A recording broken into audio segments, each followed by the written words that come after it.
সুপ্রিয় দর্শক, বর্তমান দেশের একটি জনপ্রিয় রাজনৈতিক দল জামায়াত ইসলামী বাংলাদেশ। বলতে গেলে এই দলটির আমির ডাক্তার শফিকুর রহমানের জন্য রাতারাতি পরিচিত হয়ে উঠছে দলটি। তাই তো ডাক্তার শফিকুর রহমানের পরিবার সম্পর্কে সকলে জানার আগ্রহ অনেক। তো বন্ধুরা, আপনারা কি জানেন ডাক্তার শফিকুর রহমানের মেয়ে আসলে কে? বাস্তবে কি করেন তিনি? জানলে চমকে যাবেন। বিস্তারিত জানতে ভিডিওতে লাইক দিয়ে শেষ পর্যন্ত দেখতে থাকুন। ডাক্তার শফিকুর রহমান রাজনৈতিক দলে যেমন একজন প্রাণপ্রিয় অভিভাবক, ঠিক তেমনি পরিবারের বেলায়ও তিনি একজন আদর্শ স্বামী, আদর্শ বাবা। কেননা তিনি তার পরিবারকে তার মতো করে সুন্দর, শিক্ষিত, আদর্শ পরিবার করে গড়ে তুলেছেন।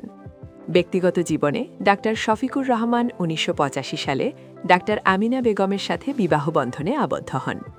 পরিপূর্ণ ইসলামী রীতি অনুসারে তাদের বিয়ে হয়। ডাক্তার আমিনা বেগম অষ্টম জাতীয় সংসদের সদস্য ছিলেন। এই দম্পতির ঘরে ৩ সন্তান রয়েছে। এর মধ্যে 2 মেয়ে ও 1 ছেলে রয়েছে। ছোট মেয়ে এমবিবিএস ও এমপিএস ডিগ্রি অর্জনের পর এখন একটি বেসরকারি মেডিকেল কলেজে সহকারী অধ্যাপক হিসেবে কর্মরত আছেন। অন্যদিকে বড় মেয়ে এফসিপিএস অধ্যয়নরত এবং একটি মেডিকেল কলেজ হাসপাতালের রেজিস্ট্রার হিসেবে কর্মরত। তবে মায়ের মতোই 2 মেয়েকে বাইরে থেকে চেনার সুযোগ নেই, কেননা পরিপূর্ণ ধর্মীয় রীতি মেনে পর্দায় থাকেন তারা।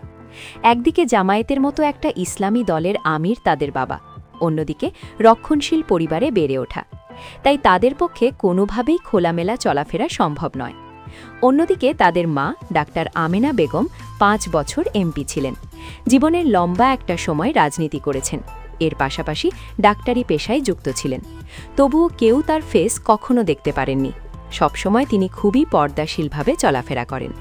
সামনে দিয়ে গেলেও হয়তো বোঝার উপায় ছিল না। তিনি একজন এমপি, একজন নেত্রী ও ডাক্তার। এছাড়া আমি জামায়াত স্ত্রীর পরিচয় তো আছেই। জানা যায় আসন্ন নির্বাচনে জামায়াত ইসলামের পক্ষে তিনি নির্বাচন করবেন। এ নিয়ে আমেনা বেগম একটি বার্তায় জানান, তিনি তার স্বামী শফিকুর রহমানের অনুমতিতে সব করেন। স্বামীর পারমিশন ছাড়া তিনি কিছু করেন না। ডাক্তার শফিকুর রহমান 2016 সালের অক্টোবর থেকে 2019 সালের নভেম্বর পর্যন্ত বাংলাদেশ জামায়াত ইসলামীর সেক্রেটারি জেনারেল হিসেবে দায়িত্ব পালন করেছেন।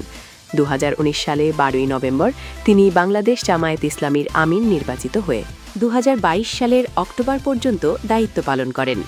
একই বছরের 27 অক্টোবর তিনি 2023 থেকে 2025 কার্যকালের জন্য পুনরায় বাংলাদেশ জামায়াতে ইসলামীর আমির নির্বাচিত হন। তো প্রিয় দর্শক, রাজনৈতিক দল জামায়াতে ইসলামী বাংলাদেশকে আপনার কেমন লাগে লিখে জানিয়ে দিন কমেন্ট করে। পরবর্তী ভিডিও সবার আগে পেতে সাবস্ক্রাইব করুন আমাদের চ্যানেলটি। ধন্যবাদ।